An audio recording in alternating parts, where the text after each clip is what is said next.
Hey, I'm Brian, and today I was lucky enough to go hands-on with the new OnePlus 7T series.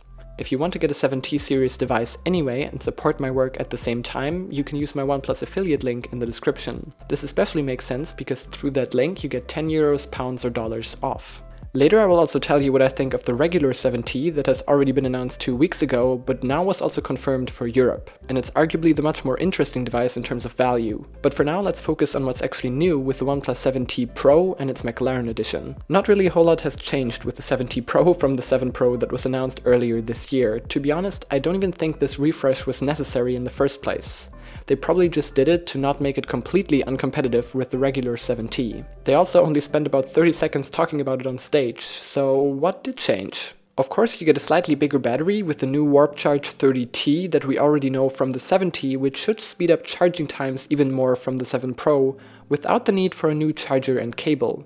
Still, there's no wireless charging though. Because the change in battery size is very minuscule, I wouldn't expect drastically better battery life than the 7 Pro, though what could also help with endurance is the new and more power-efficient Snapdragon 855 Plus, apart from giving you a few percent of additional performance. What is also new is this small black strip next to the camera. They didn't talk about this on stage, and it's just a laser sensor for faster focusing. Apart from this, the camera setup is exactly the same as on the 7 Pro, with the same 48 megapixel main sensor, as well as the wide-angle and 3x telephoto camera. But now you can also record video with that wide-angle shooter, which was strangely not possible before. And just like the camera is basically the same, so is the rest of the phone. The same 6.7-inch curved AMOLED 1440p display with 90Hz refresh rate, no notch, and the pop-up selfie camera. But now you have 8GB of RAM and 256GB of storage as standard. Not that the 128GB version would have made sense anymore given that the 7T exists. Let's turn to the McLaren Edition, which is really less impressive than last time around. The only changes include the carbon and orange design with this weird print around the camera, and more elaborate packaging with a different included case. This is honestly pretty disappointing. It's basically only an additional color option for more money. It doesn't even have more RAM. And I personally prefer the now also lighter blue color of the regular Pro, but your opinion may of course differ here. Let us finish up with the regular 7T, in my opinion the more interesting device of the bunch. This is because it also has a 90Hz screen, arguably the standout feature of the Pro.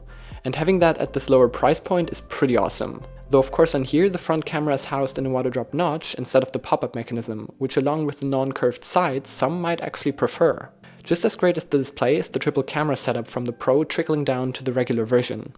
The only difference is that the telephoto camera only has a 2x zoom rather than a 3x one, but since it's 12 megapixels instead of 8, you can probably just digitally crop in further and get similar results as you could with the Pro.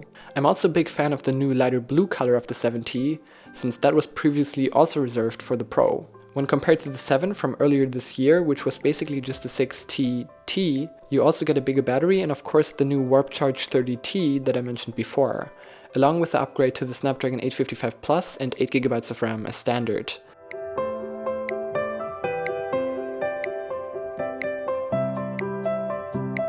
The 7T will be available in Europe for €599, whereas the 7T Pro will start at €559, €50 more than the 7 Pro. The McLaren Edition will go for a whopping €859. You can pre-order them today and will be able to get them in your hands officially starting on October 17th. I think the 7T represents a pretty good value with its 90Hz screen and triple camera when compared to similarly priced options like the Galaxy S10 or S10e.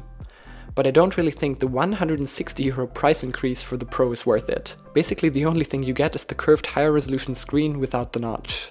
But since the 1080p screen on the OnePlus 7T already includes the standout feature of high refresh rate, there really isn't a lot of a selling point. And the McLaren Edition is honestly just a nice to have special edition, and that is definitely reflected in the price. Because of this, I will definitely review the 7T, stick around to not miss that. I already secured a review unit and I'm also considering making it my daily driver. The Pro versions on the other hand don't really make sense to buy in my opinion and are really just reserved for people who don't care about value as much.